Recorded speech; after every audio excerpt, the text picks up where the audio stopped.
Good morning, good morning, good morning, good morning. Thank you for being here this morning. Thank you for being here this morning.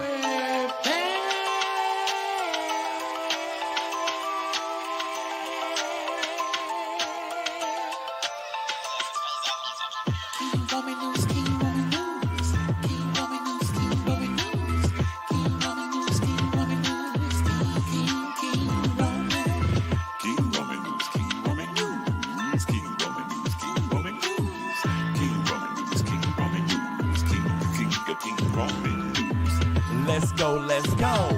Oh, let's start this show. King Roman news gonna come right through. Gonna give you that news just like you know he can do. Hot topics in your face, baby. King Roman knows his place, baby. King Roman news.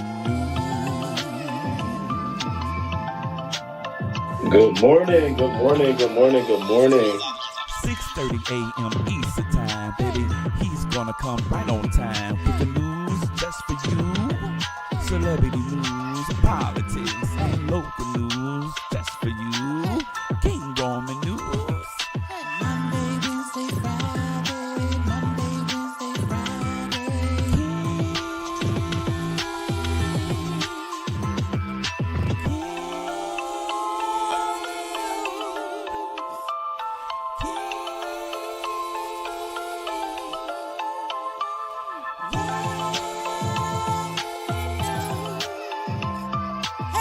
Let's go, let's go. Hey, let's start this show. King Roman News, coming just for you. King Roman News, coming just for you. 6:30 a.m. Eastern Time, Monday, Wednesday, and Friday. King Roman News, King Roman News.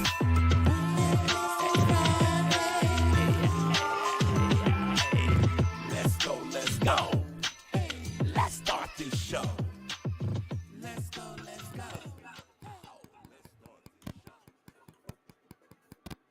Good morning, good morning, good morning, good morning, good morning to you. Happy Wednesday, happy hump day. It is 6:41 a.m., June 29th. It is the last Wednesday of the month. And so we are here. Just feel like we just started this entire month already. And now we're all of a sudden we're at the end of the month. So welcome.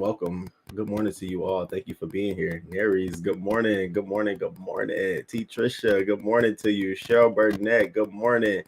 B1, good morning to you. Poochie, good morning. Good morning, y'all. Good morning.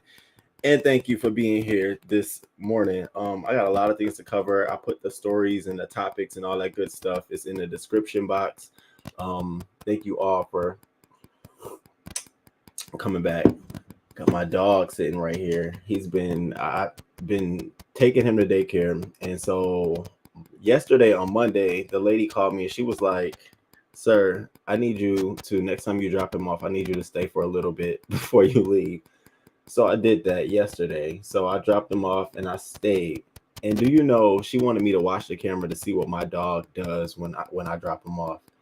And just like his dad, he literally goes in, sees all the other dogs. It's 8 in the morning, everybody playing. He jumps on top of the crate and goes back to sleep. And I said, "So how long does he do this?" She said, "He does that until noon, till lunchtime. Then when it's time to go back, he goes up." So she said, "I'm telling you this because I think you're at a point where you don't need to bring your dog here every day anymore. I think you need to probably, it's fine with leaving him at home. I know he's at an age now where he doesn't need all of that." So here we go. I'm dropping him from 3 days a week to just 1 day a week now.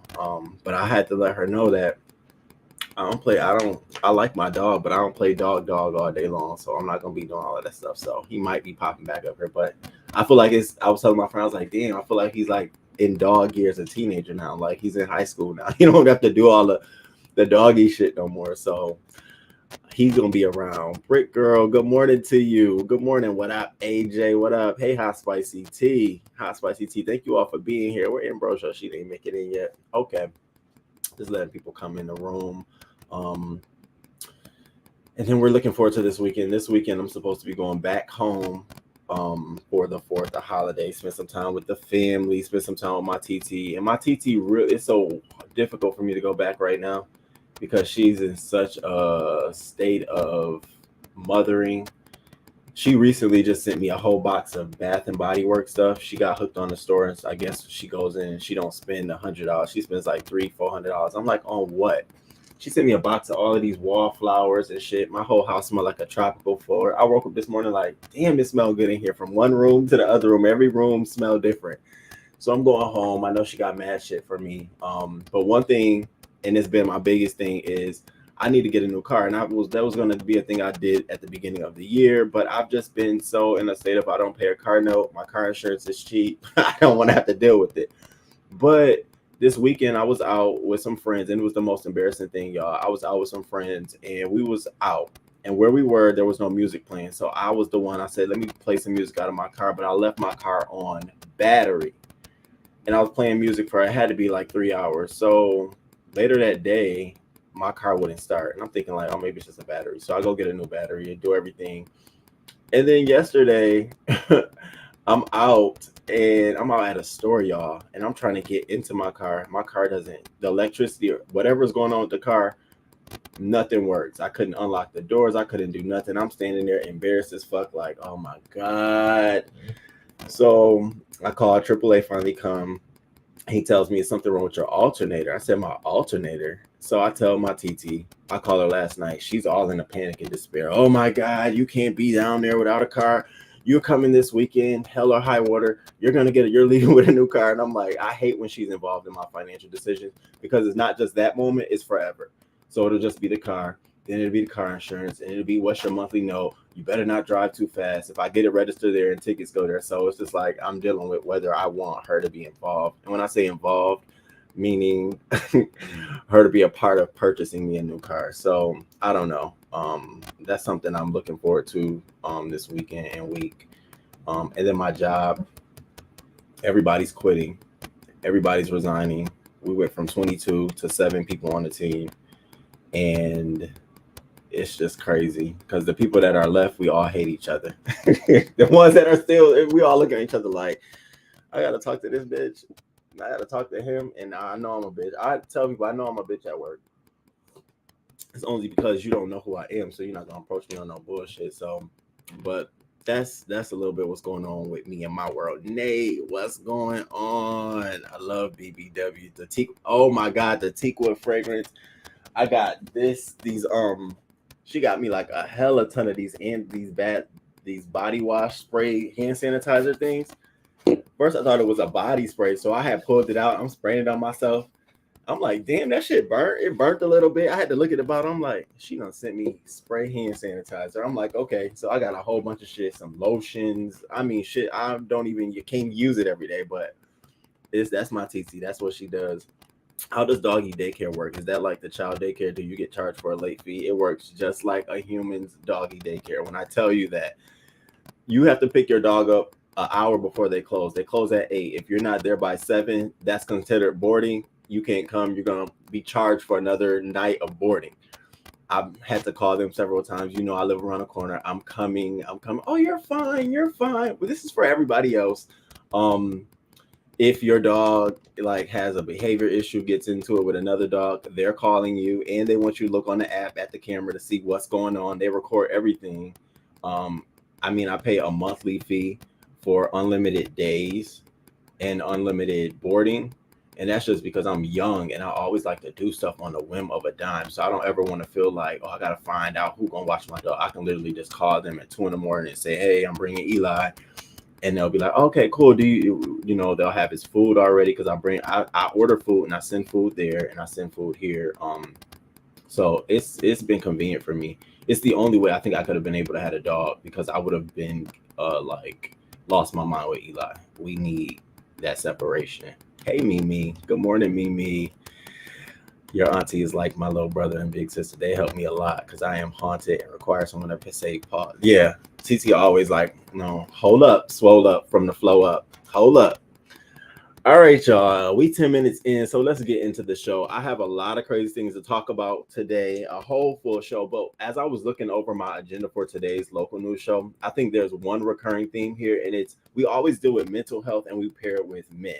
men have these issues. Clearly there were signs there. Well, today, a lot of these stories are centered around women and mental health. And did we see the signs, and what were the signs? So I implore you to definitely jump down in the chat and help us understand if there's something that you can relate to, or if there's something you've seen in someone else. So let's get right into the mix of things. Local news. Bam. All right. So in the first five, just some stuff I wanted to cover. I didn't really want to go too in depth with, was this dad. This dad gets caught sexting is what I call it, in front of his daughter at a game. Now it's crazy because you don't really see the messages, but some nosy ass guy was behind him, all in his phone, and the messages were like off the chain. The man was texting somebody like, "Hey, you want to F the night?" Like, and the little daughter is just sitting there looking like. So he got caught sexting, and people were jumping down in the comments, and a lot of people were like, "Well, I mean, what's the problem? I don't think there's an issue here at all." And so let me see. Did I? Yeah, here we go. Let me share the screen. Let me show you all this little clip. It was really funny to me. I think it happened. It can happen to anyone, but he knows better. Pop's putting in work at a White Sox while he's at the White Sox game, by the way. So let's check this out.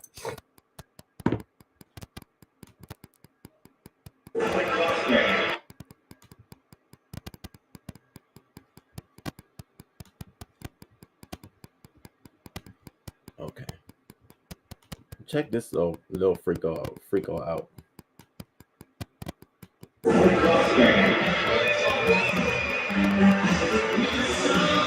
Do y'all see that message there? Hold up. For those who didn't see it in the back, I need you to see this message. I can eat your poom poom and do it to you raw. Is all that cool? We'll continue.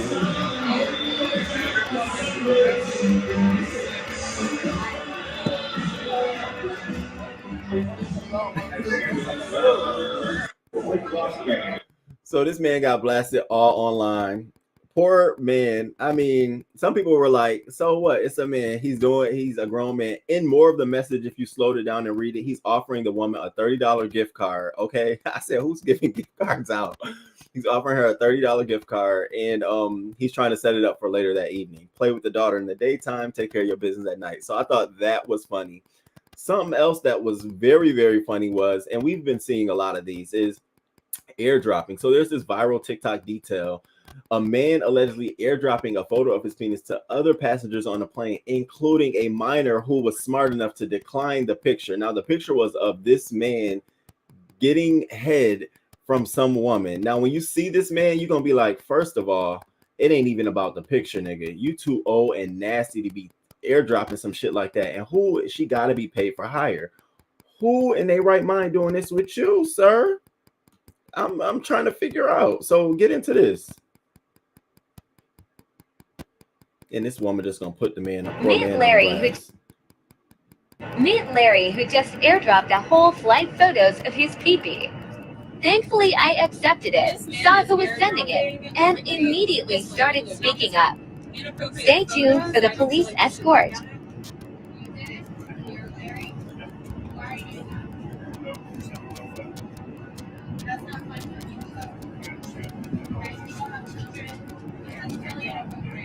It's sexual harassment, insanely disgusting. It is assault.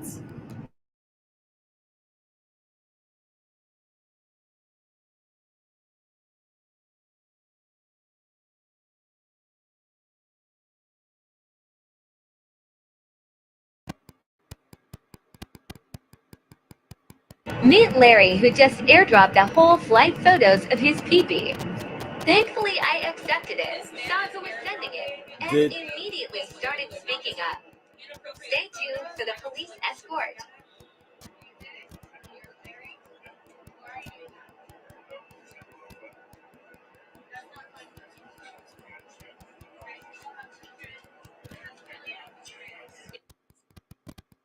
Did the computer freeze on you all? I apologize if you all didn't get a chance to catch that out. Check that out. Sorry about that. I don't know why my screen just did that.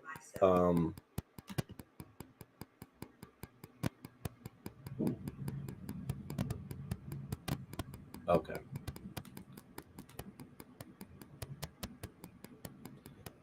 I didn't. Nope, I didn't. Okay. Stop.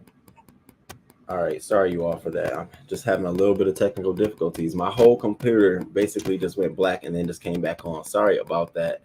Old ass man. He was definitely an old ass man. That is a violation of people's privacy. I am so paranoid. Well, the man was completely arrested after he was completely arrested afterwards, after the plane got down, especially the fact that it was a minor there involved as well. So those were my two first five. That little girl, no, that wasn't mom and dad. Okay, that man on the airline was disgusting. That should be a federal charge on it. And he's on a no-fly list. We got another one here. I don't know if you all read the Delta Assault Airlines that just recently happened. Now that shit is freaky to me, and that will cause. See, the woman. Yeah, we got to get to that story because see, I had a lot to say. Couldn't have been me in that situation. I'd have whooped you. It couldn't have been me. Wait till we get into this other Delta Airlines story. These bitches are lost their mind. This is why I have my airdrop restricted. This always happens on planes. Ken's going wild. The funny part is that Larry didn't expect the federal agents to be there on arrival, and they were there. Somebody's going to jail for transmitting pornographic materials. Hey, boo. Good morning, Ambrose. I was wondering where you was at. That first comment was about the first story. Oh, the father.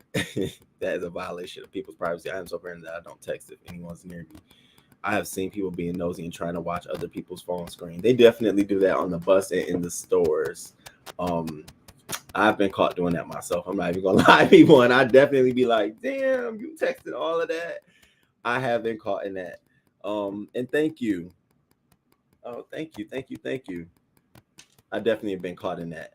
All right, so let's move right along. So we're now getting into. I can't believe it just did this. So we're now getting into some relief action that's being taken on behalf of a lot of citizens in their respective states dealing with the recession. So first we have California. California plans to send millions of inflation relief payments of up to $1,050. And so here's what we know so far. And what I'm hoping is that other states look at this and say, hey, they're doing that there. Why can't they do that here? So Governor Newsom, he agreed to a $17 billion relief package that includes $9.5 billion in relief funds. So 23 million taxpayers in California will receive between $200 and $1,050 by early next year. Now, how do you qualify? Well, those with up to $75,000 in income or $150,000 if married and filing jointly will receive up to $350 per tax filer. And then those who are filing jointly with one independent will receive $1,050. Those with a higher income will receive $250. And so now everyone is asking what other states are to follow. Well, the only states so far to follow will be Maine, New Jersey, and New Mexico. The rest are looking at implementing gas tax holidays. And some folks are saying that they don't even want to go as far as doing what California is doing because that just doesn't seem like a long-term sustainable option. And given how, California has more flexibility to send these payments because it has a larger budget in terms of the surplus they receive year to year in their revenue. So I thought that was dope. If you are living in the state of California, be looking forward to your inflation checks. But now check it out. We're in the year of midterm elections. California is receiving an inflation check. Who to say that this becomes a hot topic for those governor races? Are you going to help out during the inflation? What are you going to do? So be looking for some folks to be pointing for folks to give some of these responses. I mean, I thought it was a good thing to offer to provide. Now, this next story, I want you to see the politics in it first before you actually hear about the story. So you know how it's the summertime, and I'm included in this too. Your song comes on, Break My Soul. Your windows are down, and what are you doing? You're blasting your fucking music. Well, Florida said not today. Florida has now enacted a loud music law. And I find it so funny that they've enacted a loud music law in the year of midterm elections for their state, given the fact that Florida is one of the most restrictive states when it comes to voting, meaning you must have your ID, you can't have any tickets, you can't be in jail, and so when you get pulled over in Florida, they exchange your ticket for your license so you can go appear in court to handle your business and get it back.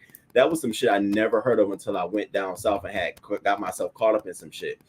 And caught up in some shit, meaning like I got pulled over for speeding or some shit. Nothing major. Not like that. But New York doesn't do that, and certainly Maryland doesn't do that at all. I hold on to my stuff, maybe because I have a New York State license.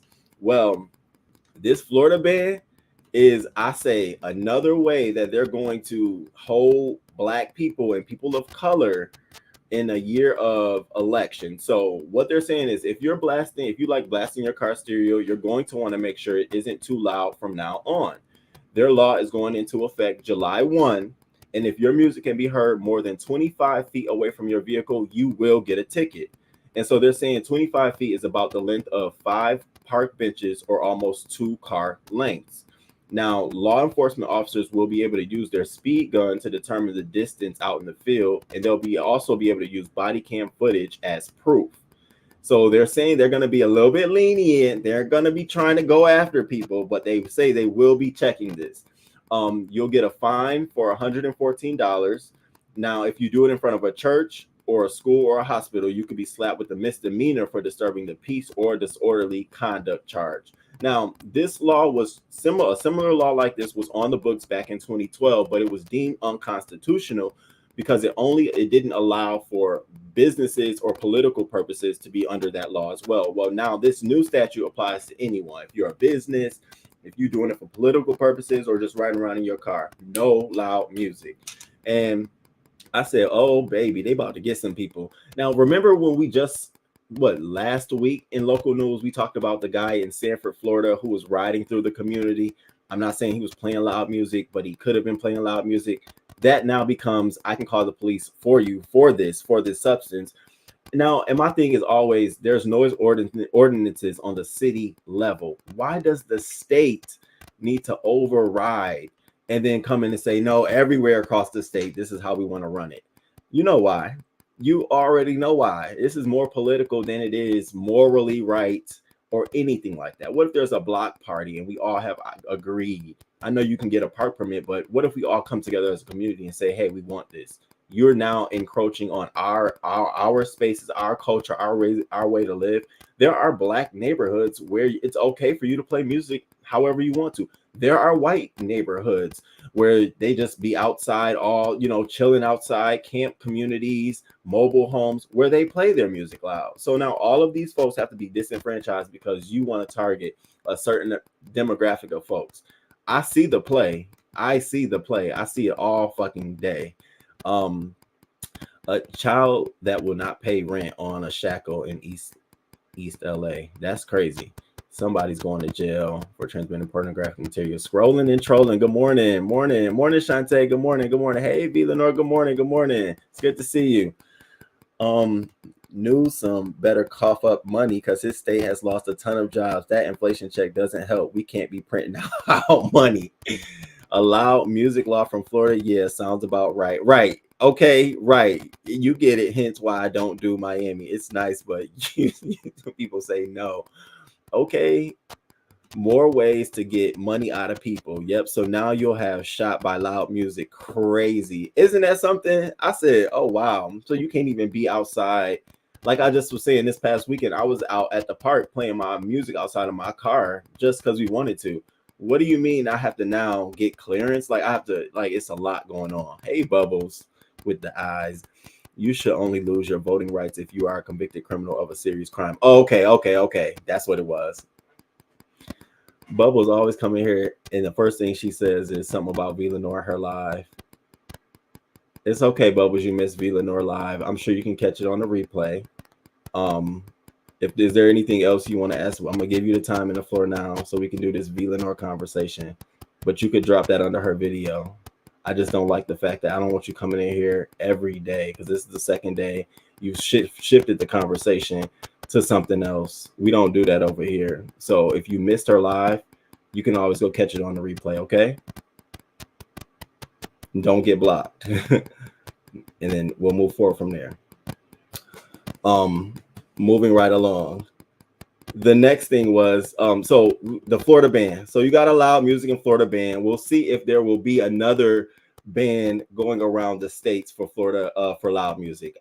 What the state that I'm thinking that will be similar to doing something like this, I would say probably is Georgia.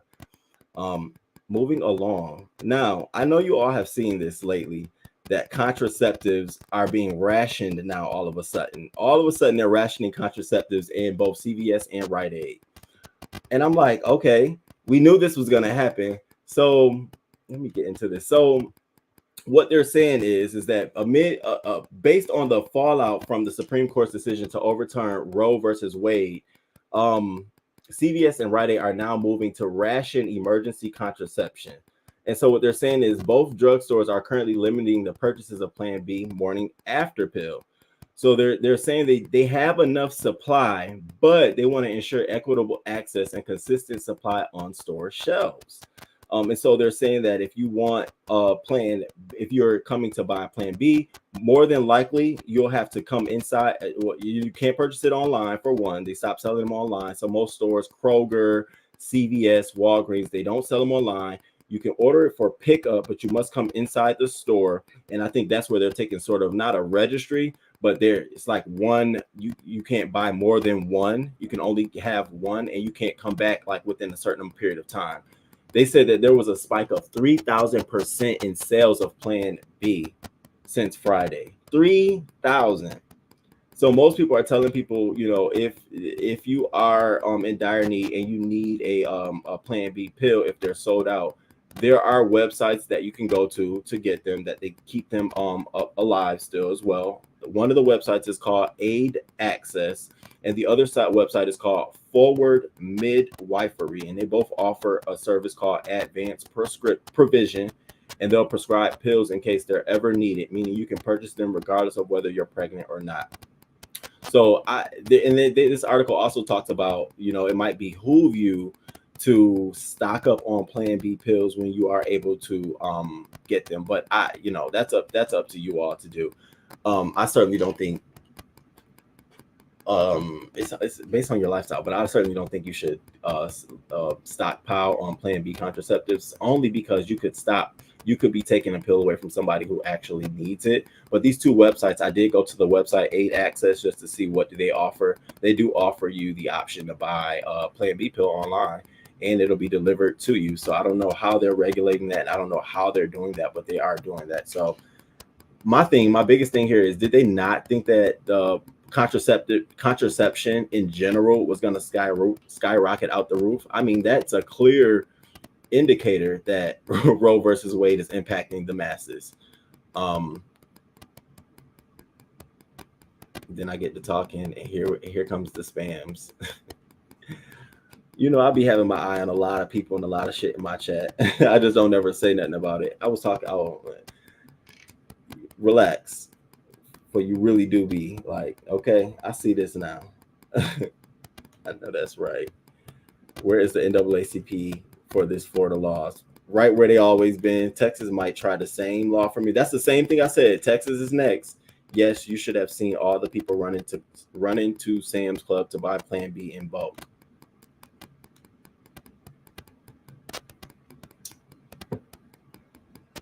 So the federal government no longer supports abortions, but won't provide the safe alternatives to prevent unwanted pregnancies. Exactly.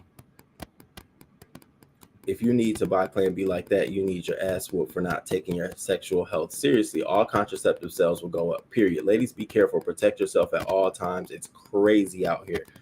How many times a year is it safe to take a Plan B? I mean, prostitutes must be stocking up on the stuff, because why the sudden rush on contraception?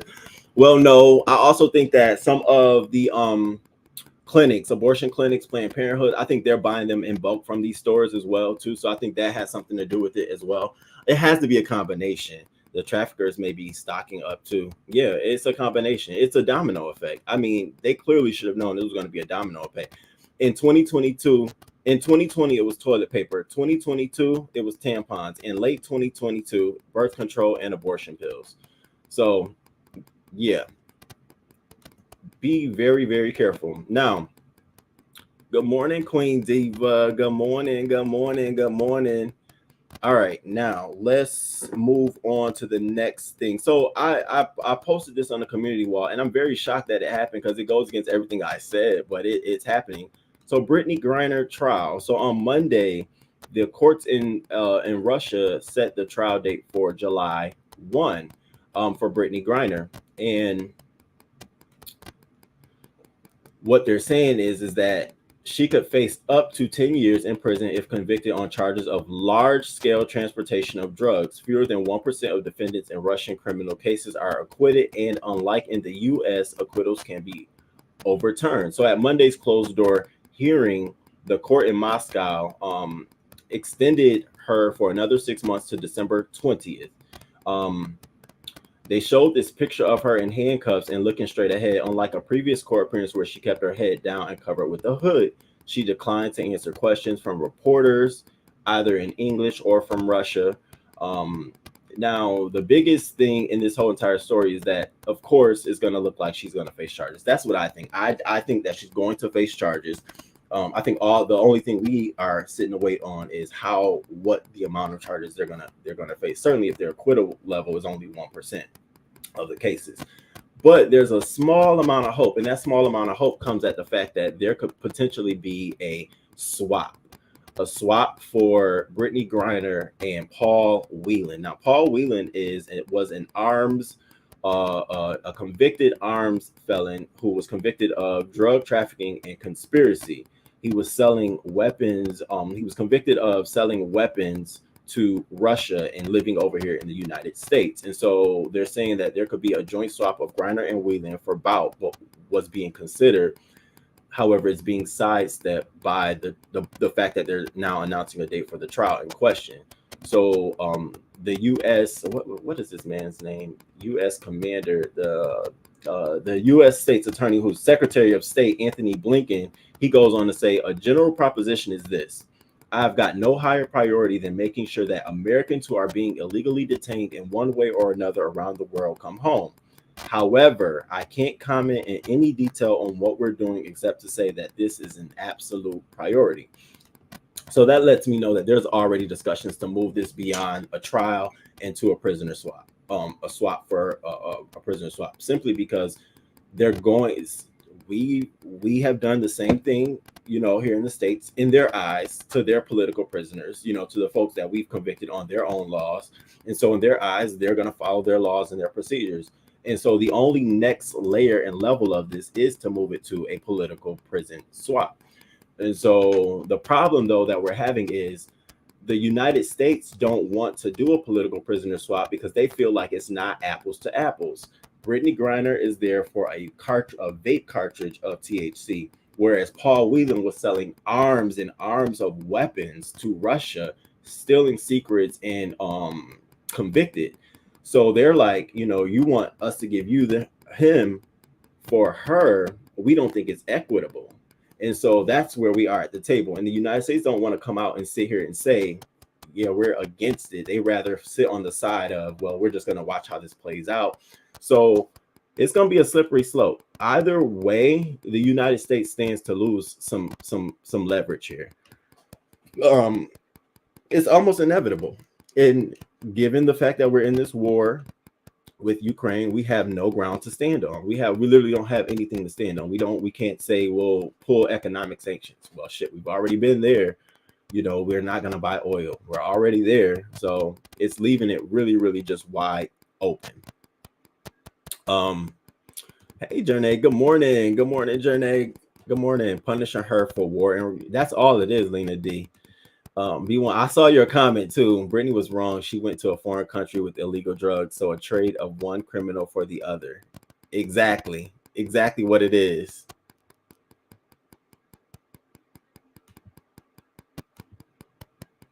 Okay. I just had to. Y'all are really on that with illegal drugs. So a trade of one criminal for the other. She is a political prisoner and everything's fair in war now. That's crazy. Exactly. That's exactly where we are.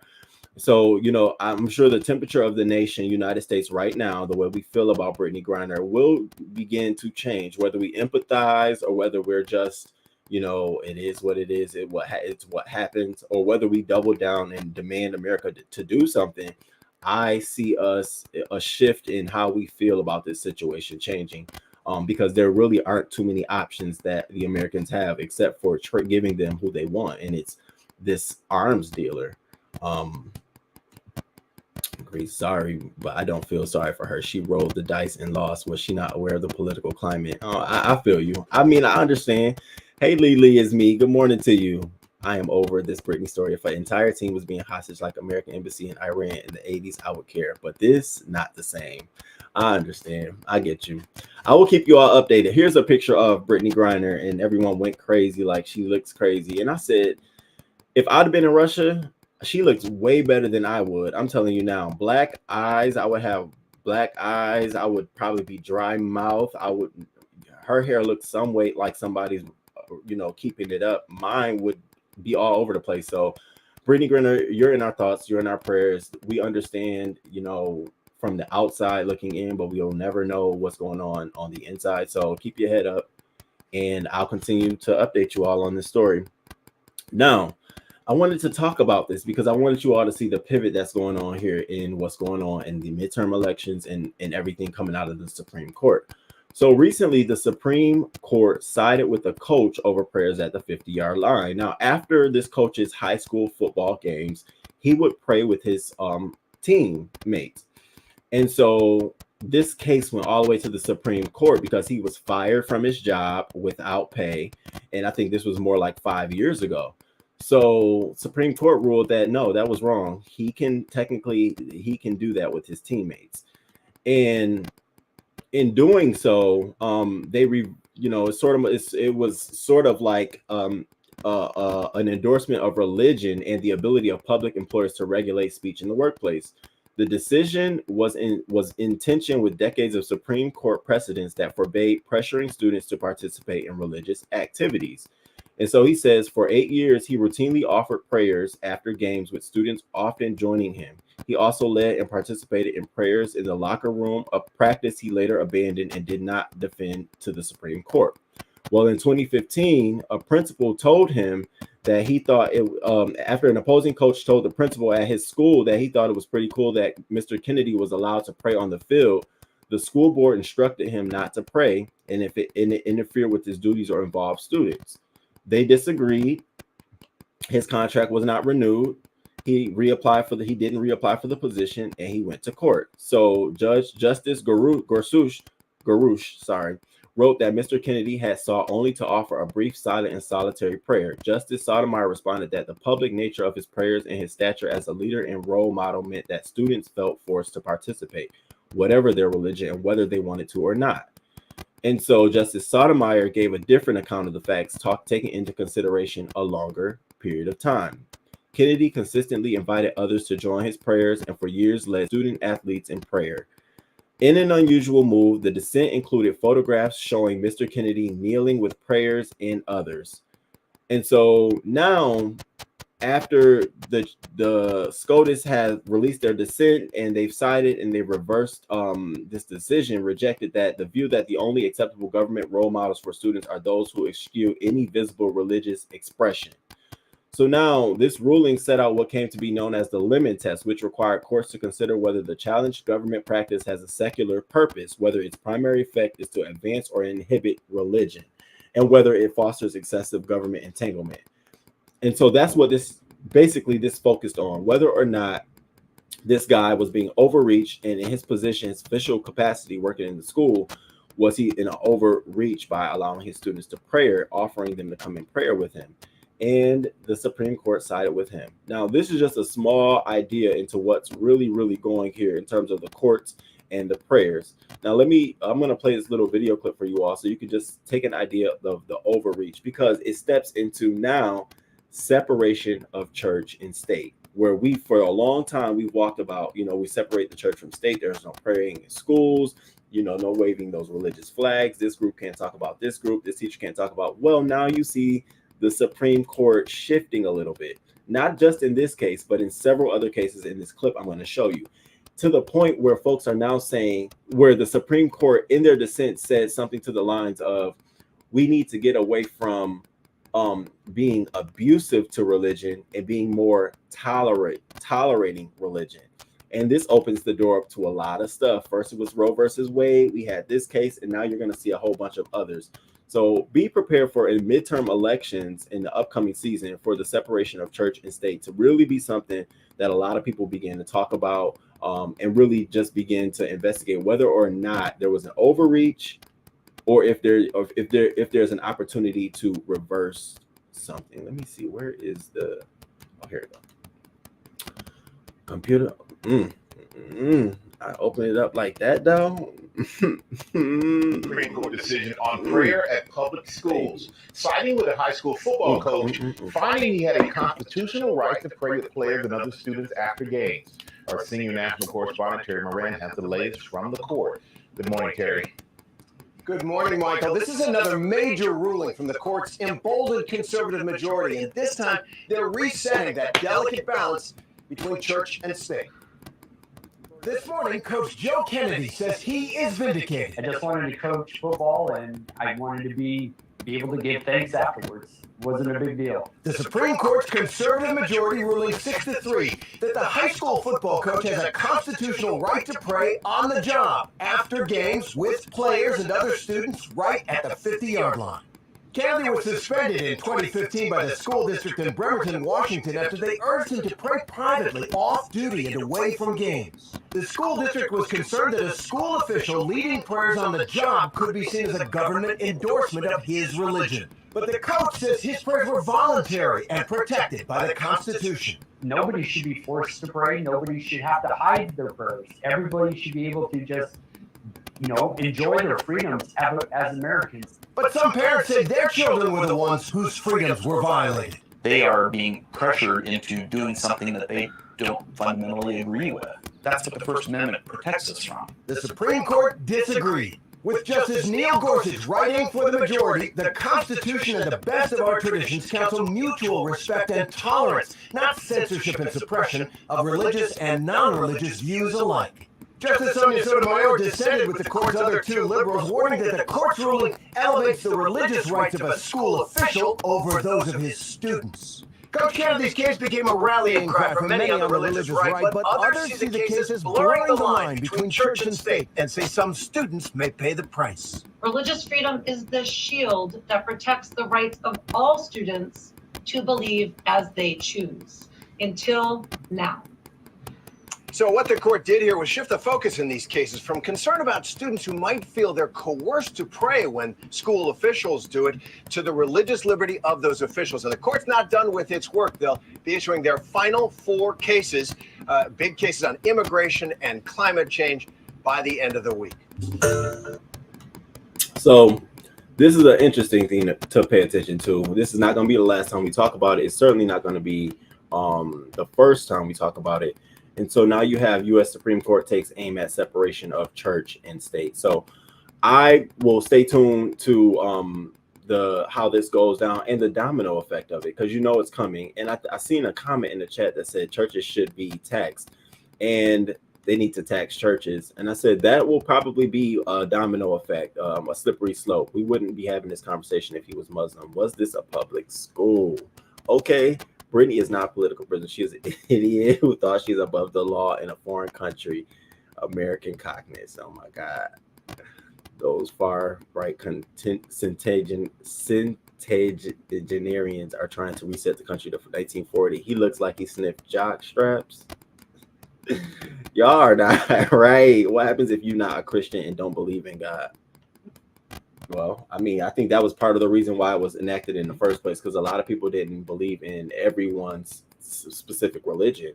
So you have this. So it's funny how Roe versus Wade and all of these other things just uncover a lot of things.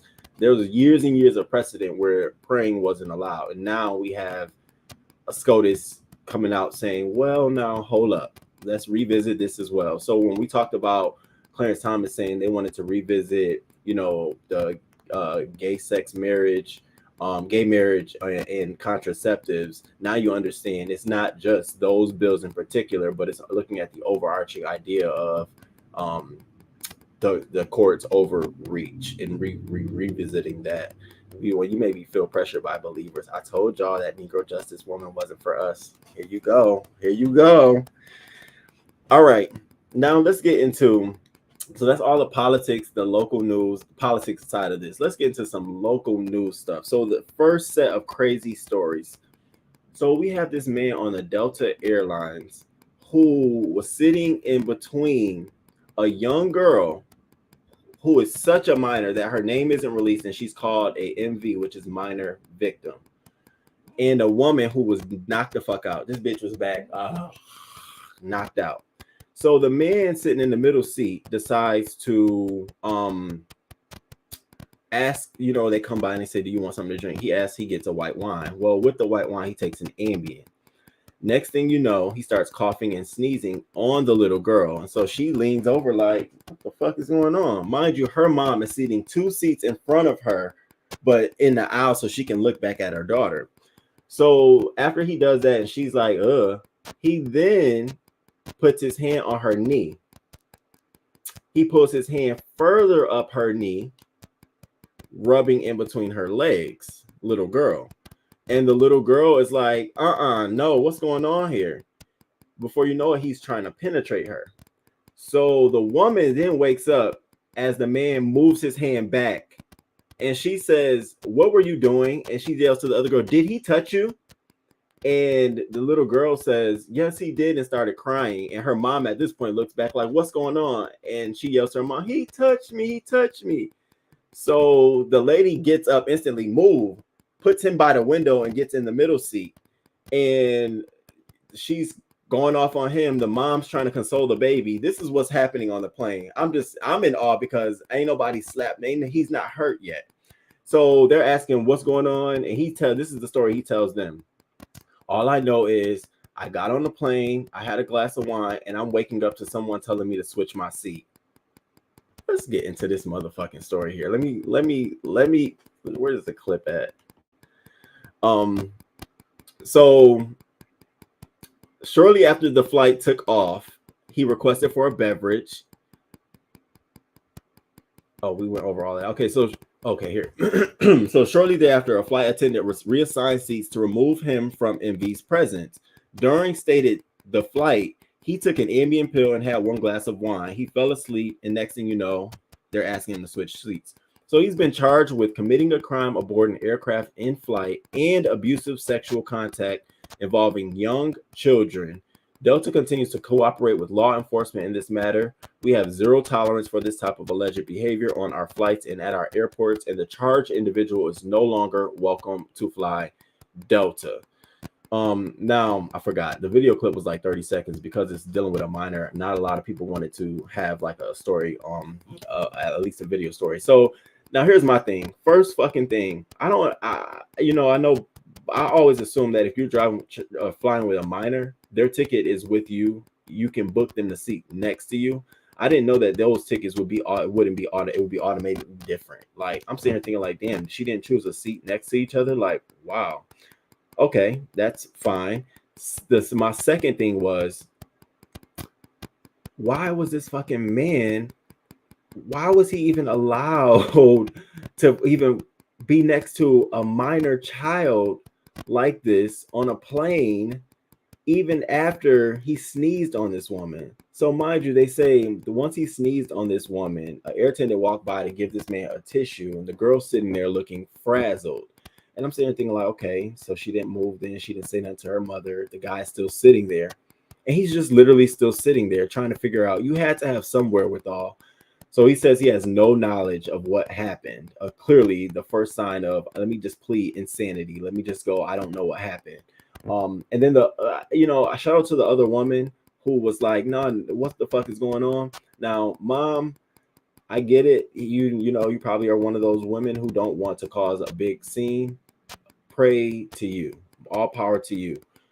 He would have been cut. He would have been hurt. It would have been a problem because that's damaging to the daughter. That's something that she now has to live with for the rest of her life, whether it was full-blown rape or not, it's sexual assault. You touched this little girl, a minor victim, which all roads lead me to believe she was younger than 13 years old.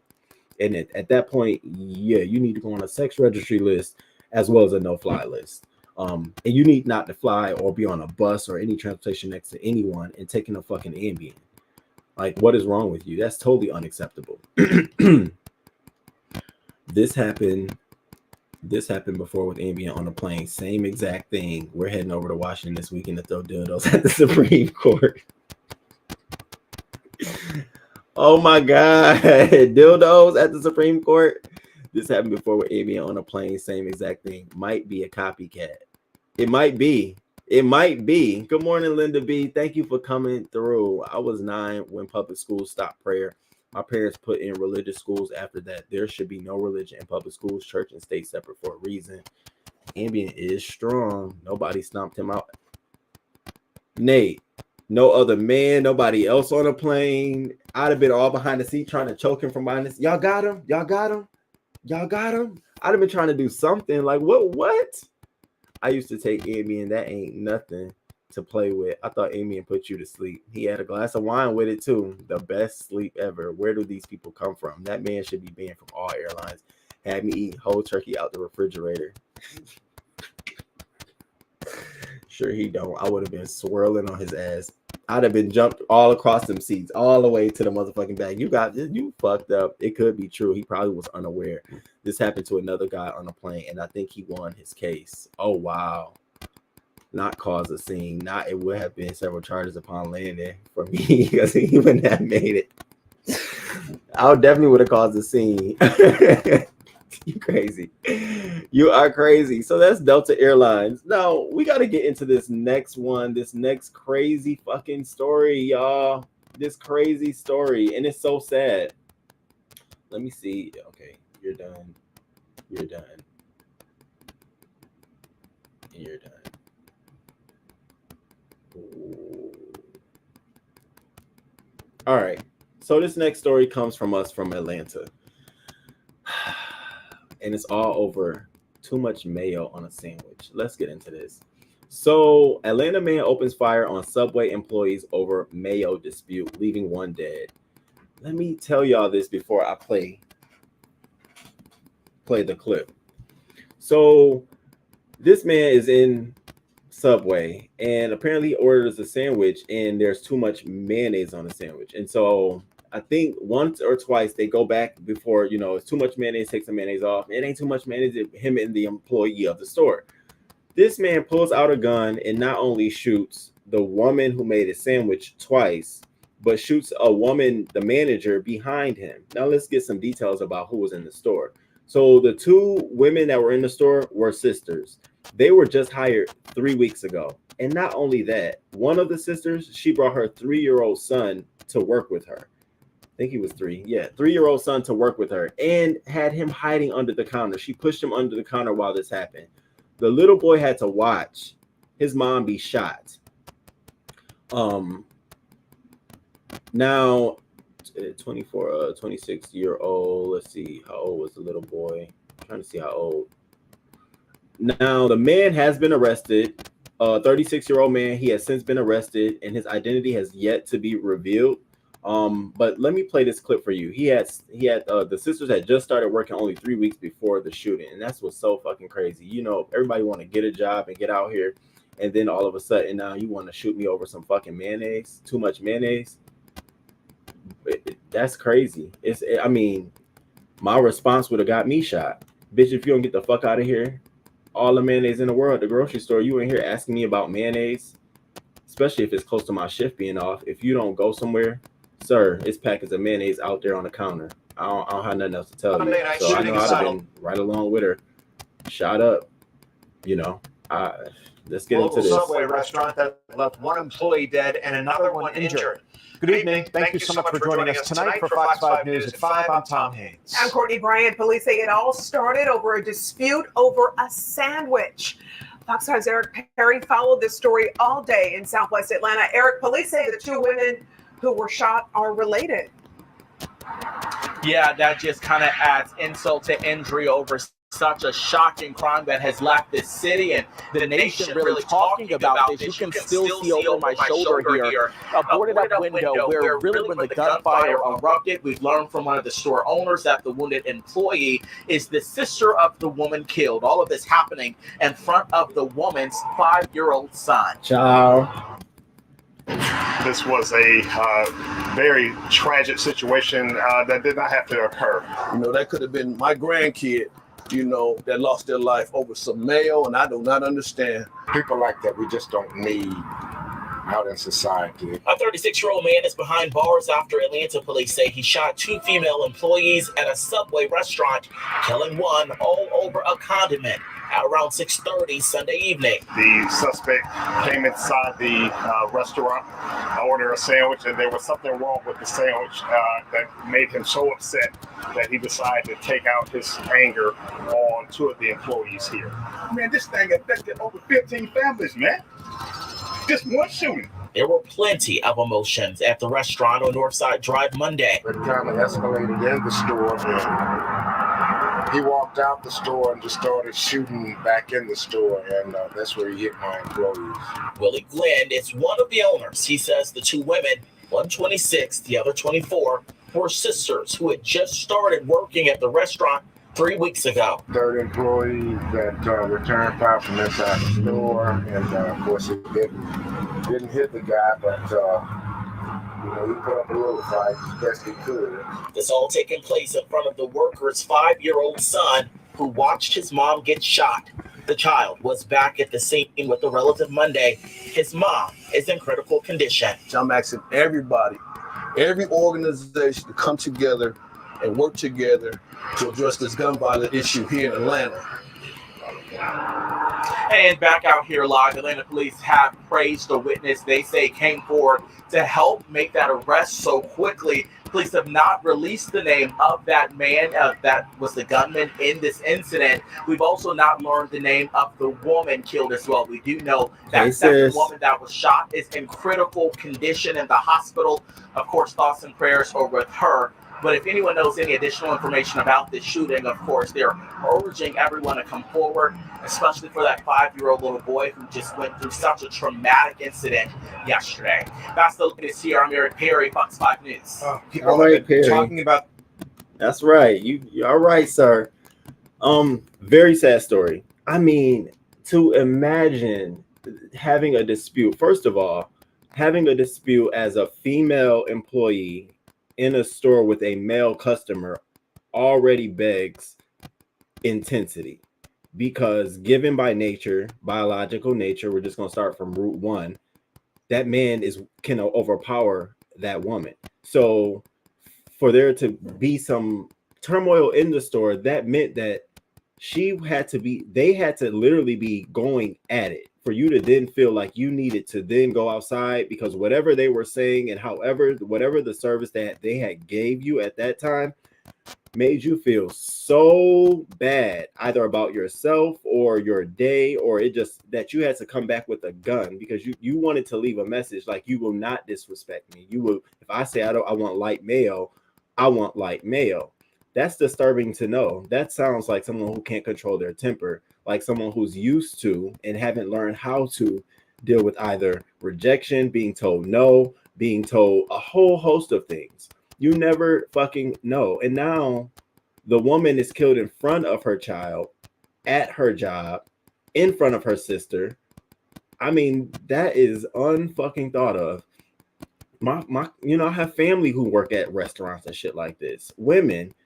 And I would lose my shit to think that a man comes in the store arguing about his shit and he returns with a gun, let alone you physically assault someone I know or my family member or a woman in this situation. So I'm glad he was arrested quickly. I'm glad he's off the street. But this just goes to show and remind us that people are fucking crazy and intolerable when it comes to service, customer service, food, things like that in general. I can even find myself being very intolerable, like, didn't I say no milk or no cheese? But it has never driven me to the point where I want to shoot someone.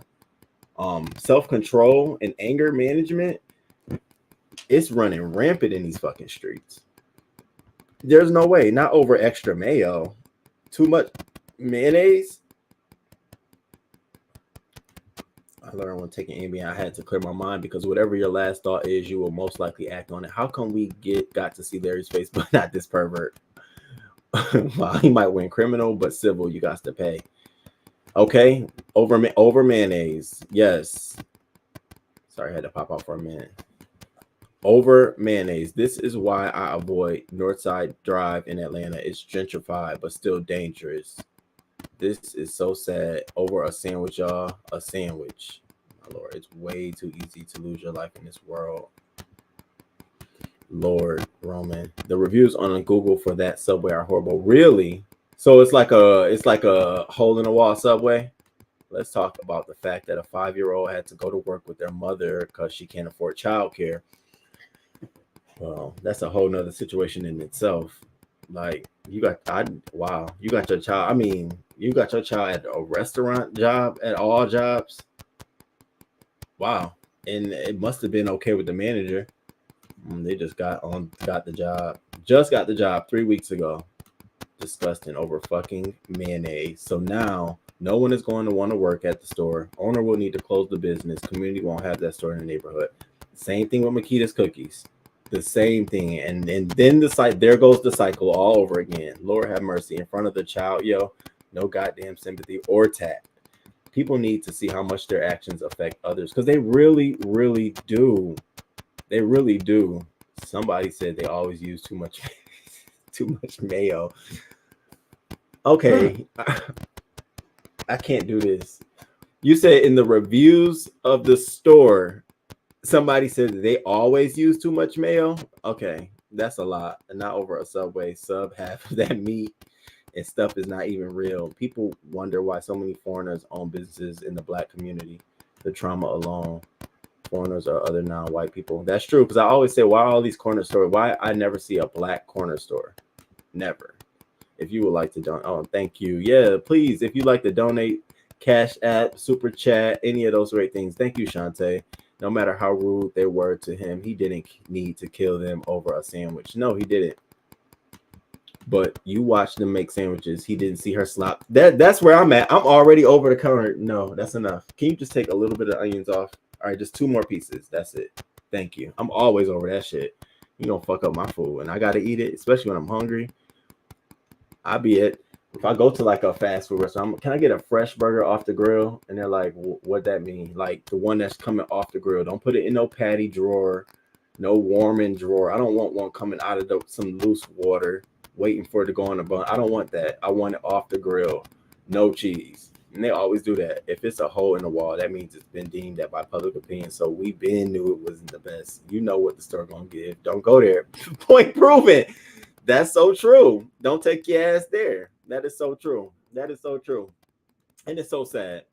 So here we have, and the man said 15 generations of families were affected by this, obviously, because he's counting the fact that the store is probably going to close and they were taking care of other families, other employees that will now have no job from this. So that's very, very sad to hear. Now, this next story is one for the books. So this story comes to us from Twitter. Now I posted it on my community wall. This basketball player is caught cheating on his baby mom, who's currently pregnant in the physical form, as well as has other kids at home. One of them is by another woman that she's taking care of for him at another house. So he's a basketball player, well known, not really well known to me. And so apparently they have ring door at one of their homes. And so she had been seeing, I'm just going to talk about the incident as it occurred, and then I'll give you all the details that I found. So as you know, the ring door goes off, she notices that a woman is in the house, goes in the house, as well as another male. And so she then takes her ass over there to confront him.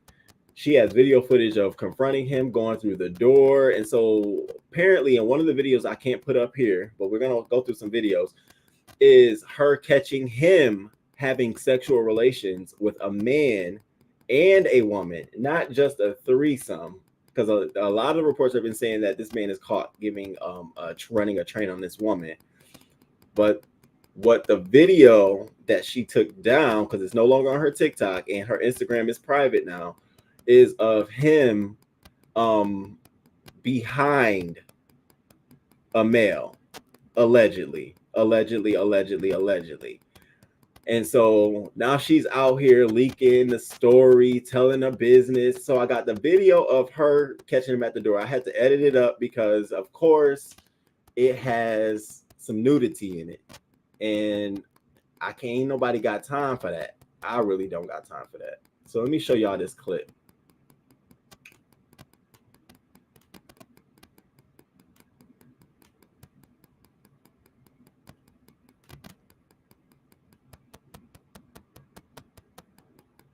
Please be the edited one. It be the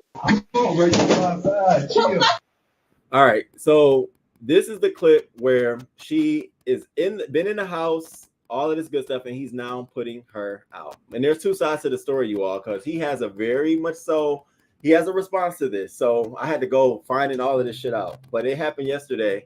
Happened on June 26th. All right. So here's the video. Come on, bro. You go outside. Chill. Fuck the baby, right? Chill. Fuck the baby, right? Chill, we gotta go. Fuck Prince, right? Chill, you know it. Come on, bro. You go outside. Chill. Fuck the baby.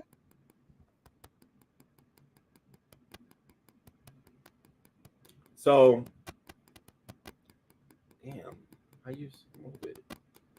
So that was him putting her out. So then she goes further on to detail exactly what happened. And now listen to her story about what happened and how this all went down. Now, I have my own thoughts about this. I first thought it was clout chasing, but I'm gonna tell you why. But listen to her. This is not this one. Sorry, shared the wrong screen. That was another video we're gonna watch of her. Okay.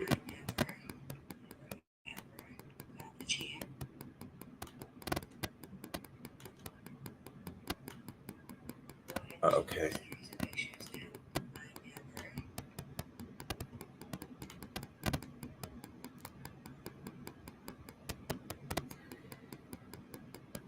Oh, computer, come on. Why ain't shit loaded up?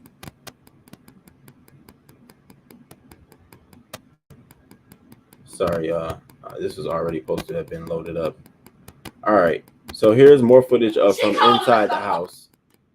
From inside. Look at her. She's calling herself.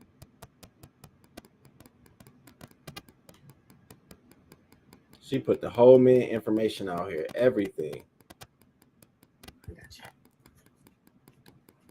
Can you see it? Now, these are the bruises from him dragging her out the house, allegedly. But it's the fact that he was dragging me on the floor. Yeah. Protecting the bitch in the house. Exactly. Protecting the bitch in the house. So after she did that,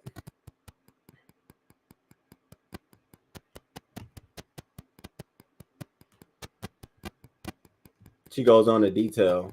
The Ring camera at the door, it comes automatically to my phone because it's my account. So the night that he actually went out, the night that all this happened, right? His kids were at our house in Madison along with my children. I'm making dinner, I clean the house, I'm taking care of his kids. I told him I was a bit overwhelmed. I had been working all week. I'm tired. I'm 6 months pregnant. He said, I'll be right back, babe. I have to go meet the guys at the shop, and then I'll be right back home. I love you. I appreciate everything that you're doing, right? And so I try not to complain too much because complaints equal arguments. Arguments equal physical altercations when it comes to him. So I just don't even try to complain. So I said, okay, cool. Just please come home tonight, because he had started basically sleeping out the house for 5 days in a row, and he'll sleep in the house for like 1 day. And that just started about maybe 6. All right. I'm carrying y'all along this story now. So now that's her response to this altercation, her leaking it out, what happens. Now, I have to share these details with you. According to all the stories that I've been reading on this, they have had a domestic relationship for as long as last December. They've been fighting. He's been fighting her. She's been fighting him, and a lot of stuff. He leaked text messages, a whole bunch of stuff of her just knowing that she's combative. He put up a message saying, "Why you always trying to fight me?" She replied, "You know how I give it up." So as we're seeing this unfold, it's not like she wasn't aware. That's what I wanted to get to. She knew that her man had been cheating on her for some time. This just was one moment, and I think she just wanted to ride this wave. But I'm not going to I'm not gonna say too much. So I'm gonna share this other video of her before I get into his side. I wanted to share this because this is an accumulation. I'm gonna go ahead and show the series of pictures now. I never ever got the chance to defend myself. I was always simply too afraid. Call me weak if you must. Call me whatever you want to call me. But don't ever call me an aggressor. This is what an aggressor looks like. These are previous charges from his previous marriage. I never ever called the cops on him. No matter how many times he put his hands on me, because he would come back and apologize and tell me some sob story about how he's going to go to therapy. And I actually believed him. I thought that he needed help. I thought I could help him. I could save him. And then it went from saying sorry to saying it was my fault. Oh no! When you speak to me like that, when you don't believe me, it makes me so angry that I gotta punch you in the face. So I said, oh my God, well, let me just stop questioning him. So now, as you all can see, this has been going on for some time. Quite some time. So he jumps online to then share his side of the story. And he puts together a hodgepodge of videos from his angle. Now, this is how I found out this had been going on for a long time, because all of his videos and everything he put together was from all of her negative moments in the past, nothing relative to the now. So check out his reply to it all. I'm sitting here looking like, well, what happened? What's going on?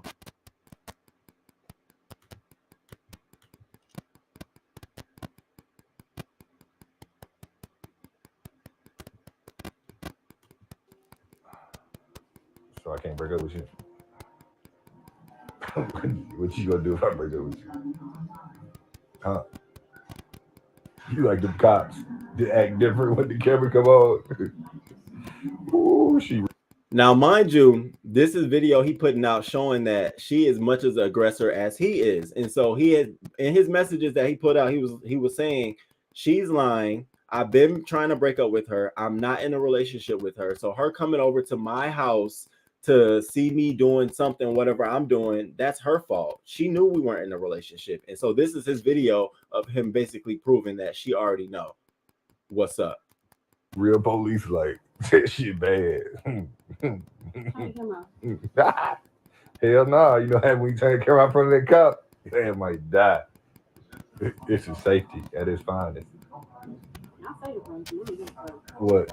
I can't break up with you? You gonna kill me? Yeah. You just talking about getting a gun and shooting me. I will be getting a gun. And you gonna shoot me? You know who I'm gonna shoot. Show me, you just need to go. Go where? You need to split up. You need to go back to Atlanta with your family. Why you were trying to record that? Go away. Why you recording it? Go away. Nobody in this house is going anywhere. I'm finna go in. Okay. I'm gonna go.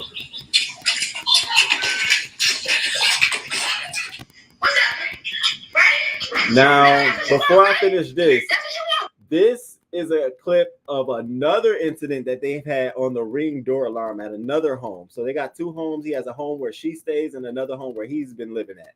And in this clip, you can see them getting into it. Now, this was prior to the one where we see her pregnant and he's attacking her, which I'm like, she had a lot of time to use a lot of different moments. She used this moment, and we'll understand why.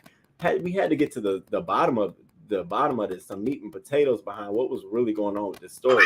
Tell me you gotta go. That's what you want, right? Tell me you gotta go. That's what you want, right? All right. I can't play all of that because. All right. So we'll skip down to here. Her mother's here. Go get her kids. I bring them out. Come on, Chi. That's not what you want. We gotta think a baby. Come on. Come on. Let's think a baby. Oh, you care about me being pregnant with me? Chi. Come on. Okay, excuse me. Chi, come on. Chi, I got something to get. I'm not leaving. Yeah, I don't want to show any more of that. So that's his side. That was his response. Now, what else was going on was this man has even lost his job. So he received a text message that reads, as of today, based on what's happening now, all of this whole entire situation going on, but as of today, you will need to step down as part owner of the War Dogs. This image is a bad PR for our organization. Standard has to be set. This is a very sensitive issue, and I can't take a risk on damaging our image.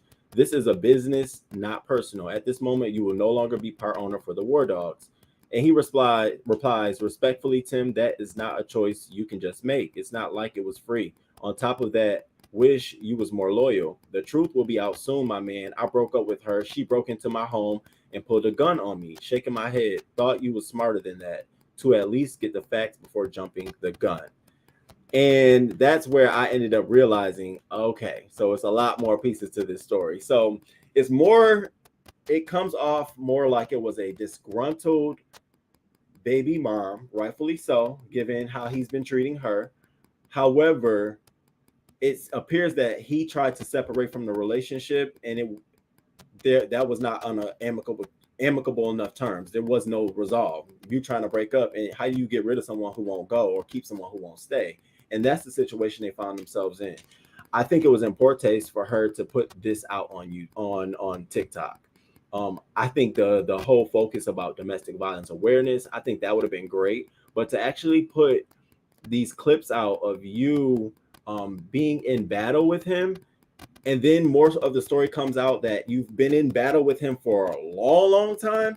I just think that it just I don't know what kind of messages, because we have to go back and look at more of the footage of what happened. And as we're digging more, it's like, okay. So then you have people who are commenting like this online, not taking up for him, but this nigga is a college basketball player. What did she expect? It's hard to get men to be faithful in their 30s and 40s. A damn teenager or someone in their early 20s getting crazy amounts of attention ain't about to settle down, baby or not. And in my mind, I still don't think that justifies it. People backlash to him, but that was a lot of the sentiment. What did you think? Even some women were down there. So he cheated on you, girl, get over it. Men have orgies. It was a lot of that sentiment. In my mind, no, not at all. That's not unacceptable. If that's not communicated that y'all having an open relationship, it's not acceptable. But on the flip side, I don't think you should go as far as to damage this man's career. I think you should have filed the criminal courts, pressed charges on him, filed a complaint, a protective order, did all of those things in your favor, and then came out and told the story. But when you came out and told your story, there was nothing in there that said, I did X, Y, and Z to make sure this doesn't happen. It just sounded like you wanted to be in a relationship. He wanted to be out of it. And even in some of the text messages I can't even go. I'll share it on my community wall. She is just so dick hungry. All she was asking was about when you coming over, when you coming to give me some. And he kept replying, I ain't interested. I don't care. All of that. And I'm looking like, wow. So in looking at the total collection of stuff, this just was a couple mismatched. He wanted out, she still wanted in, and they didn't know how to do it amicably. And so now it's online. It's going to affect him for the rest of his life because it's out here, video footage. The man is ass naked, and that video is on my Twitter. And the train video, she has that locked up on her Instagram account. Baby, I was fishing for it all night long. I'm like, damn, I want to see like what is going in the world of DL, what is going on. So that was what was going on this story, and I shared it on my community wall. Let me catch up with these comments. I am so confused. Okay, wow, can you imagine? Oh wow, what is this, the 4th episode of P Valley? Why are you here? I think it's more that too many Black folks don't respect Black-owned businesses. Yes, no, I agree.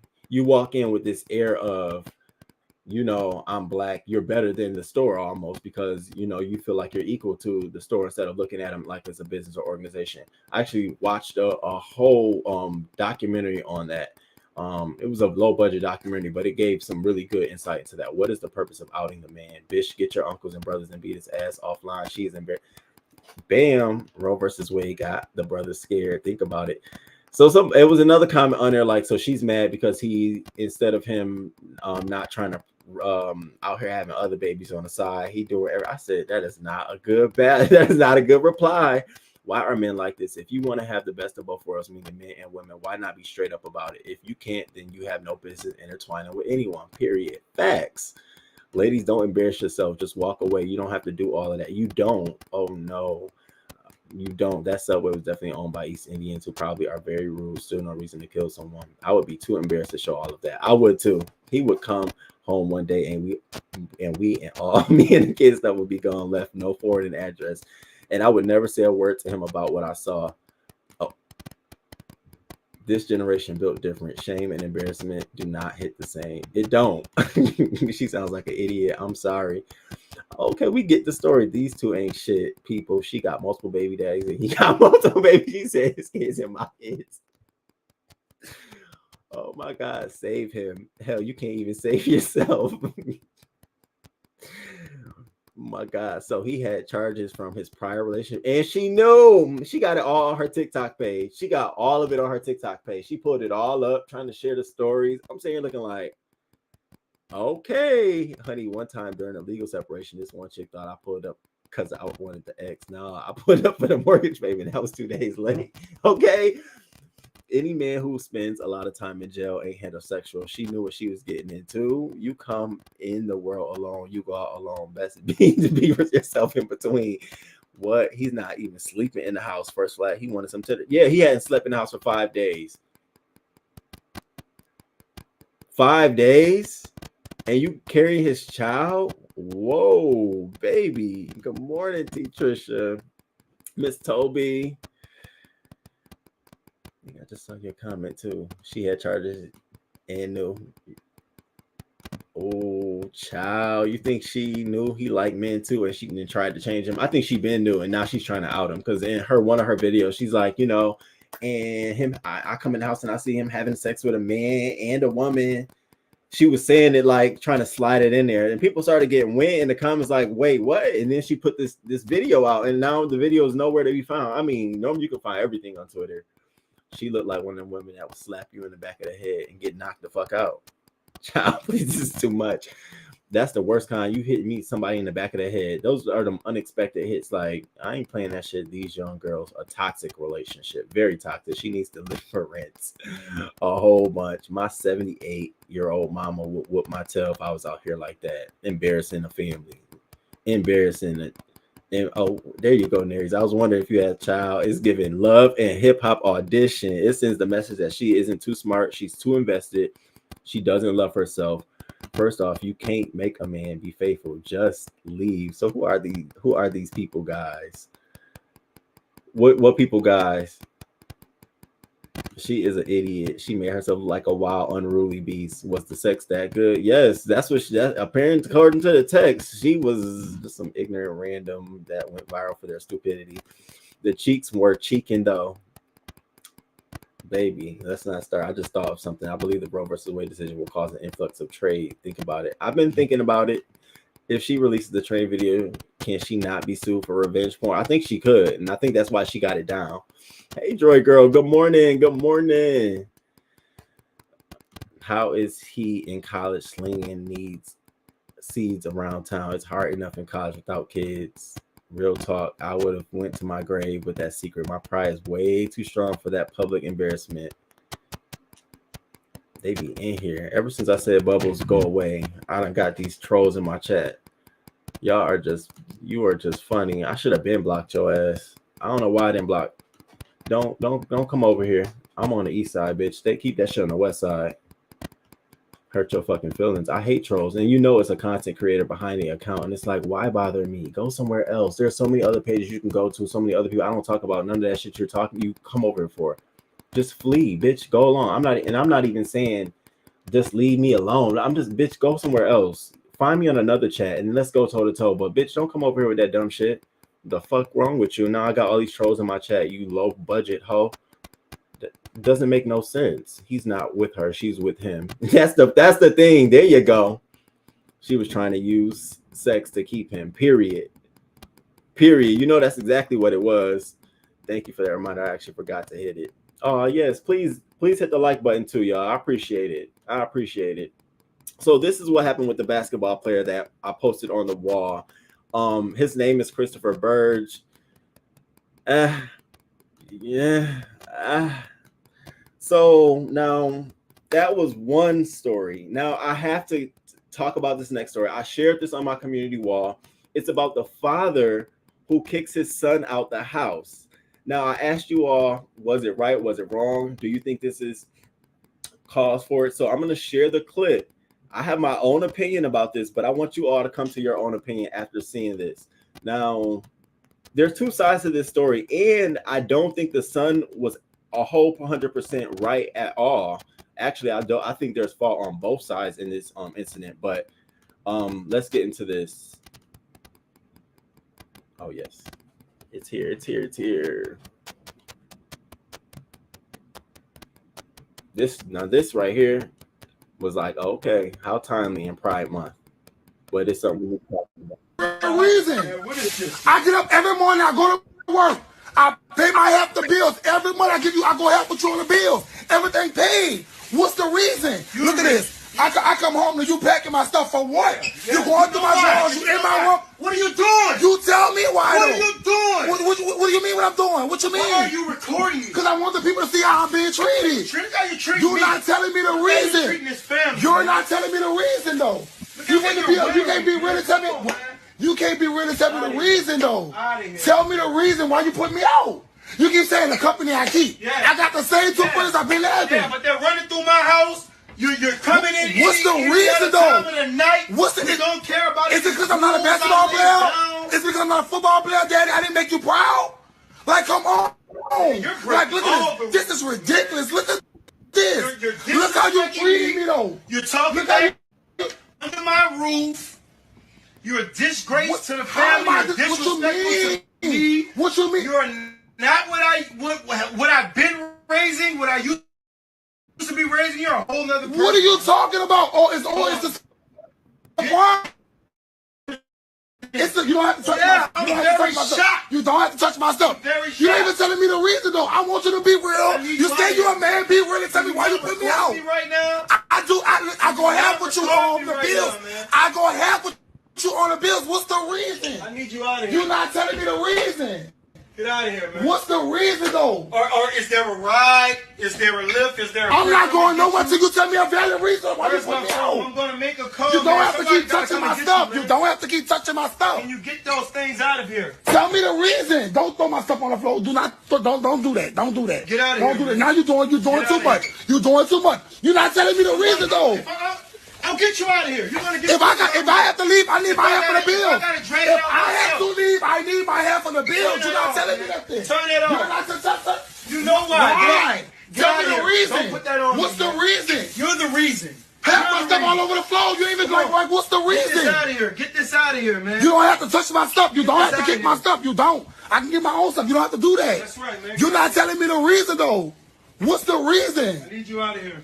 What's the reason? Why are you putting me out? You in my room, you invading my privacy, you going through my drawer, you taking out my clothes. No privacy. You throwing them all over the floor, you putting them in back. What about the family privacy? What about our privacy? Why you keep bringing the family up? This is between me and you. I just want you to know, I just want you to address the issue. What's really the issue? I never disrespect you. I never disrespect you. You're disrespecting me now. How? You're putting people in our business, you're recording me. Get out of my house, man. I want people to see how I'm being treated all of a sudden. All of a sudden. I guess it was a surprise. I guess it was a shock into the family. I guess that's what it was. That's what it was. Well, just be real and tell me the reason, though.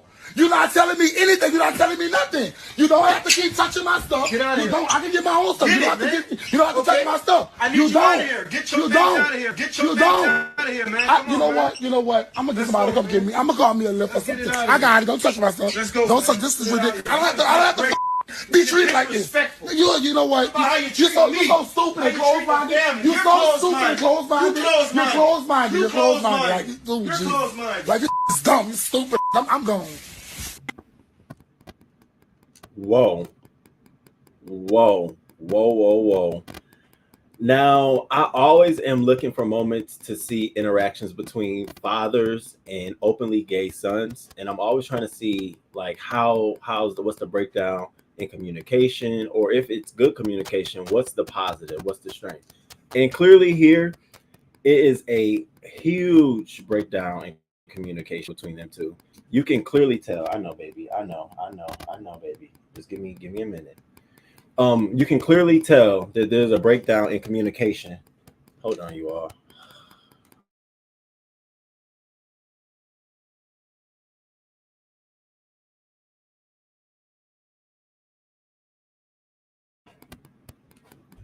Clearly, there's a breakdown in communication between the father and son. See, the father said something that was very key in this whole thing, and he said that it's about privacy. What about my family and our privacy? And I think for the father, and a lot of fathers, and I'm just going to be frank with you, having a gay son, especially your first gay son or anything like that, it's almost a blow to their egos or sort of embarrassing. And I think that was the underlying thing. And he kept shying around it and not saying it. Say it. Have the conversation. I'm telling every parent right now, however you feel about how your child is living, and they're of age, because he looks like he's of age where you can have these conversations, say that shit. I remember asking my TT, are you embarrassed? I just asked, like, are you embarrassed about my sexuality a long time ago? She said she literally ain't got nothing to do with me, because she obviously thought it was going to be a phase in my life. Say it. That father at that moment should have said, you're embarrassing me. We are embarrassed because of these things. You do X, Y, and Z. And maybe he didn't feel like putting it on camera and coming off as a horrible parent, but I don't think there's anything wrong with that. Now, the son putting his father on camera and trying to expose the family dynamics like that. See, here's the thing with that. You don't do stuff like that for permanent people in your life. You typically expose people who you can get away from, that won't be around. This is your dad, okay? Your father's household. I would have waited till that conversation and that moment was completed to then come to TikTok or come to have the conversation. But given how your father was mad, do you know how hard it's going to be to undo this to get you all to a level of civility? Because this is already out there. It's already public. And I'm not trying to shade you about it, but I'm saying as a younger than me, black gay man, the worst thing you can do, especially to another black man, is to shame them. And it'll be hard unless you all were celebrities and you can come out here for this famous TV interview and the public, is all that you are. But it'll be difficult because that conversation has never happened and it's all about you embarrassing me. And here you go. You're now embarrassing us again by putting our business out here on the streets. Now, part of me believes the father been wanted to put his son out. The way he was moving, it didn't appear like, sometimes I want you to get out. They be playing, like grabbing certain stuff and slowly putting it down. This man had a pile on the floor of all his stuff. And who knows, as he's going through the stuff, he's finding shit that's making him even more upset. So he been wanted to put him out. I felt like that was long overdue, which meant that there was conversations that were long overdue. He even went to the point, you got your friends all in the house. And my thing is, I couldn't have my friends all in my auntie's house because that was already known. See, that was communicated clearly. Ain't nobody gonna be trampling and running through here like that. No. We don't do that all up in here. Even my brother, and he was, he's straight. So, but that was a rule I knew. So for me, I'm sitting here thinking like, well, he should have known that. Like, as the father, I don't know if you were letting him have leeway because he was gay and you were just trying not to be involved, but be passive. But see, when you do that, even with your own child, shit gets through the cracks. You got to still raise your child, even if they're gay. Raise that motherfucker. Raise them.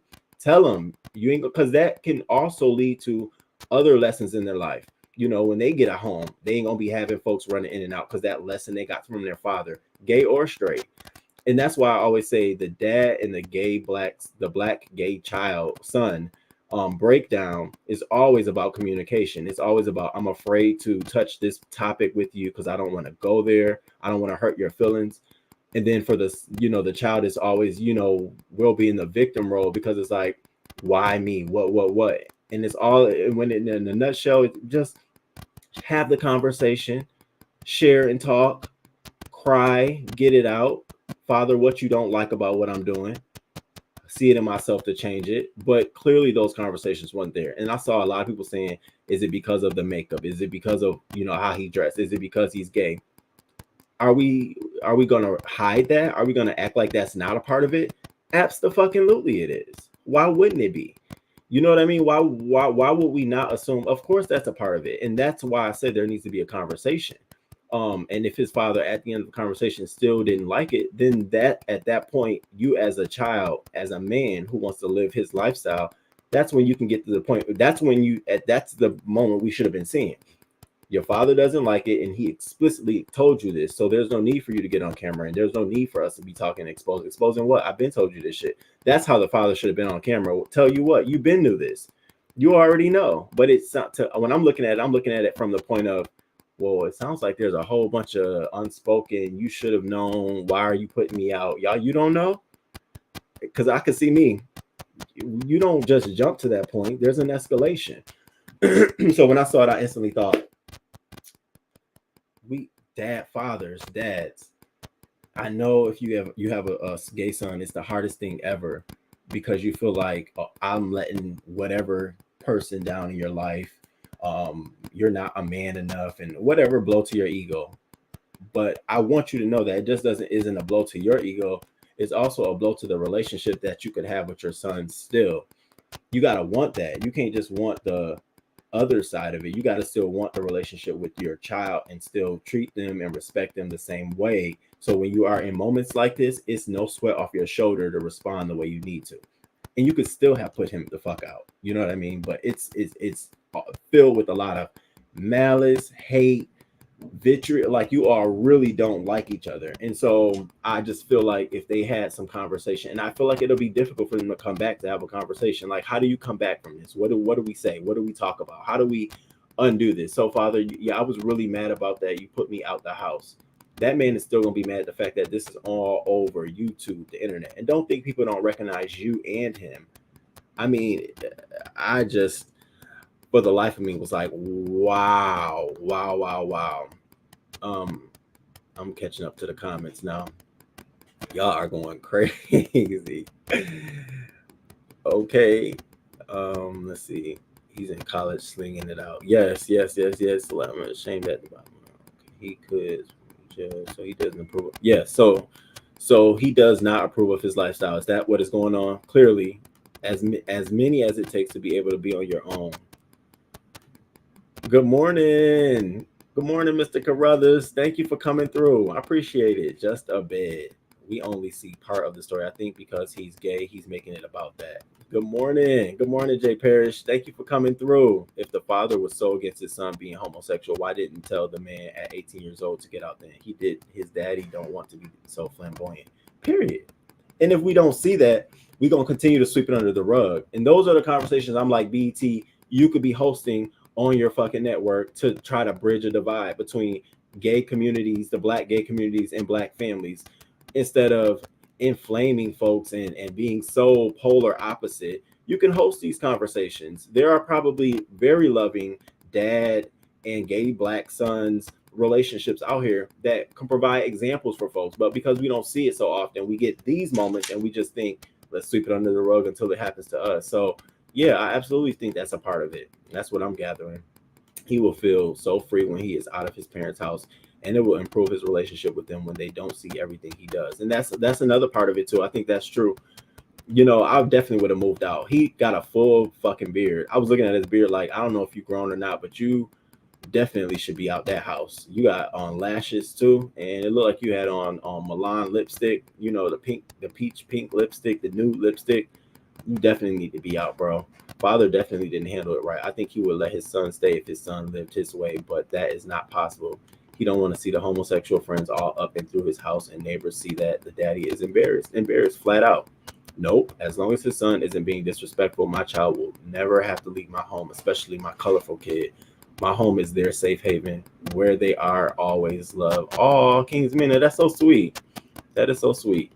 and it is unfair to hold room and board over someone's head, especially your child. Hey, Risa, good morning. Good morning. It's good to see you. He said it. He said his son was a disgrace. The father also said he has people in and out of his house. Yup. It seems as though he moved in recently. For his father to be shocked by his lifestyle seems as though it was a new revelation to him. There we go. And I'm sitting here thinking, like, why is all of this so damn brand new? Like, brand new. Been listening to Clouds, had an early morning start today for work. Oh, thanks. Thank you. I hope you have a good hump day. We almost there, Risa. We almost there. The father is in his own house, and he should be man enough to speak his own truth and let that man the real reason he knew who his son was before his son. I'm telling you, I would want my parents to be brutally honest with me. I take brutally honesty. I take direct. I deal with confrontation directly, so there's no skirting shit under the rug. You know, we really don't like you being gay. Okay. This boy just moving. We really don't like you being gay. Okay, what you don't like about it? Then you tell me all the reasons so we can laugh. You know, I remember my uncle was like, I just don't want you wearing bras and panties. And I just looked at him like, it was a funny moment for me because I'm like, that's what you think? I'm like, oh my God, and purses. I'm like, what? That's what you think? It was just funny to even talk about it. It was a funny thing. So you never know what you do when you just hide and put shit under the rug. I hope everyone is doing and feeling great today. Yes. Put that omen out there. Exactly. I would have left this between myself and my dad. Everything isn't for social media. It surely isn't. The father also mentioned about his son's late hours and the son's running in and out of his house. As long as you conduct yourself in a respectful manner in my house, that goes for my straight and LGBTQIA kids. No difference is shown. I would never allow my kids to move out with all the necessary resources. Some call it spoiling them. I call it giving them a head start. This world doesn't care about them. Period. Right. Him understanding his son is gay and having to witness how he lives is two different things. And it could be a lot. It could be a lot. It's probably best the son moves out because he won't be able to himself. Looks like there was a total breakdown from day one. Absolutely. So you think if it was reversed and he had a lesbian daughter, that would be okay? Absolutely. I absolutely think it would be okay. For one, it'll be a huge difference having women running around the house than a bunch of, gay males running around the house. I think that would be less embarrassing to him, and less intrusive, and it's less impressionable on the other kids in the house. Women to women relations and stuff like that. It isn't as directly impressionable as a male and to male because the male figure is so powerful and so dominant and a leader and all of these things. If they had other small kids in the house and they saw all of these gay males, I'm sure the father would feel some kind of way. Whether he's right or wrong about that, he feels some kind of way. But if it was two females and they're naturally feminine and or now that would be the thing. If it was, more of the stud or lesbian, that he might have an issue with that. And then we would really be able to zoom in that his issue is more so surface level, and it's not so much about the person. You have a problem with who I am visually on the surface and not really who I am as a person. You're okay with my gayness as long as it's not seen, and then I think that becomes a big thing. My daughter does lay all over her husband in front of me, so my daughter doesn't do it in front of her partner, but they don't do it in their own homes when I visit them. There's a reason why the nest gets uncomfortable. The son was forcing his father to accept him, yet the son didn't respect didn't respect his rules. I know people who get put out of the house for coming home late. Like, what? Why is that disrespect? Where did that come from? Baby, when my nephew came out, my sister acted all surprised. My brother-in-law was like, I was just waiting for you to say it. I love their relationship. Oh, I think the father told him previously about the house rules and unwanted visitors. Also, this is probably not the first time the son recorded the father and family. You're right about that, because he kept saying you about their privacy and you get me off that thing and that camera. That is a total invasion of privacy, especially in your household with your family. Don't pull up no camera unless I'm about to shoot you and kill. Don't pull no damn. Don't start recording me in your house or family. The dad should have at least given him time to find a place to go. That's true, because it's hard for temporary housing or emergency housing. It's a very difficult thing to transition into. Dad could have had a conversation with him.